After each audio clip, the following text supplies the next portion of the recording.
नमस्कार friends, nannies Goan किचनमध्ये तुमचं खूप खूप स्वागत. तांदळाची खीर तर आपल्या घरात बहुतेक वेळा बनतेच, पण आज बनवूया अगदी हटके खीर, जी तुम्ही एखाद्या स्पेशल ओकेजनला किंवा घरी कुणीतरी खास पाहुणे यायचे असतील तर त्यांना इम्प्रेस करायला बनवू शकता. चला तर बनवूया एकदम रिच आणि रबडीदार तांदळाची खीर एक खास इन्ग्रेडियंट वापरून. बदाम 2 तास पाण्यात भिजत ठेवले होते. तुम्ही असेच वापरले तरी चालतील, काहीच हरकत नाही. त्याचे थोडे असे बारीक तुकडे तयार करून घेते आणि इथे थोड्या मनुकासुद्धा घेतलेल्या आहेत. काजू किंवा वॉलनट घेतले तरी चालतील. इथे घेतलेले आहेत अर्धा कप बासमती तांदूळ. 2 तास अगोदरच मी हे पाण्यात भिजत ठेवले होते. आता याच्यातलं सगळं पाणी आपल्याला काढून टाकायचं आहे. ह्याच्यातच हे थोडेसे मी तांदूळ क्रश करून घेणार आहे, म्हणजे आपल्या खिरी ते छान मिक्स होतील. आता एका नॉनस्टिक कढईत हाय फॅट 1 लिटर दूध मी घेतलेलं आहे आणि आपल्याला लो फ्लेमवर हे छान उकळून घ्यायचं आहे. ही खीर करताना शक्यतो हाय फॅट दूध वापरायचं, म्हणजे खीर छान मलईदार अशी तयार होते. आता या दुधाला असं ढवळत ढवळत आपल्याला एक उकळी आणायची आहे. दूध गरम होतं आहे तोपर्यंत आपण ड्रायफ्रूट थोडेसे फ्राय करून घेऊया तुपात.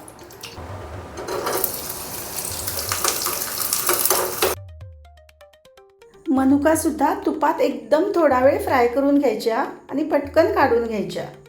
याच तुपात तांदूळसुद्धा थोडेसे परतून घेते. अगदी 1 ते 2 सेकंद आपल्याला हे परतून घ्यायचे.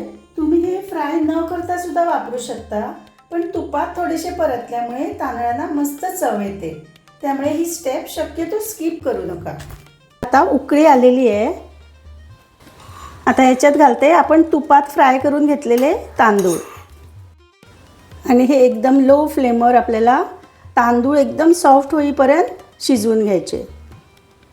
कमीत कमी 7 ते 8 मिनटं आपल्याला लागणार आहेत. गॅस एकदम लो ठेवायचा, लक्षात ठेवा. कढईच्या बाजूला जी साय धरते ती अशी स्क्रॅप करत ती परत या दुधात ॲड करायची आहे, त्यामुळे हे दूध अगदी रबडीसारखं तयार होईल. आता आपण तांदूळ शिजले की नाही चेक करूया.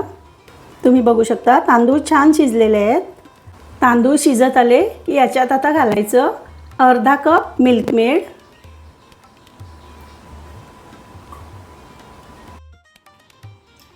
आता मिल्कमेड घातल्यावर सतत आपल्याला ढवळत राहायचं आहे.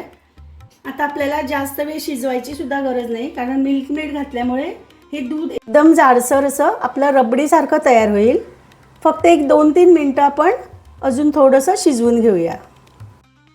आता याच्यात घालते दुधात भिजवून ठेवलेला केशर. केशर घालणं एकदम ऑप्शनल आहे, नाही घातला तरी चालेल. आता याच्यात घालते फ्राय करून ठेवलेले ड्रायफ्रूट्स आणि वेलची पावडर. आणि वेलची पावडर घातल्यानंतर अगदी अर्ध्या मिनटात आपण गॅस बंद करूया. ज्यांना गरम गरम खीर खायला आवडते ते लगेच खाऊ शकता. ज्यांना फ्रीजमधली थंडगार खीर खायची असेल त्याला मात्र थोडीशी वाट बघावी लागेल. आणि तयार आहे आपली हलवाई स्टाईल तांदूळ मिल्कमेड खीर. ही खीर एकदा करून बघा, आय एम शुअर घरातले सगळे तुमची तारीफ करतील. फक्त थोडंसं मिल्कमेड वापरून तुम्ही आपल्या साध्या सुध्या तांदळाच्या खिरीला अगदी रिच, मलाईदार आणि एकदम एक्झॉटिक डिझर्टचं रूप देऊ शकता. व्हिडिओ आवडला तर लाईक आणि सबस्क्राईब करा. तुमच्या प्रेमामुळे आणि सपोर्टमुळेच मला अशा नवीन रेसिपीज करण्याची प्रेरणा मिळते. परत भेटू अशीच एक छानशी रेसिपी घेऊन. तोपर्यंत स्वस्त रहा, मस्त रहा.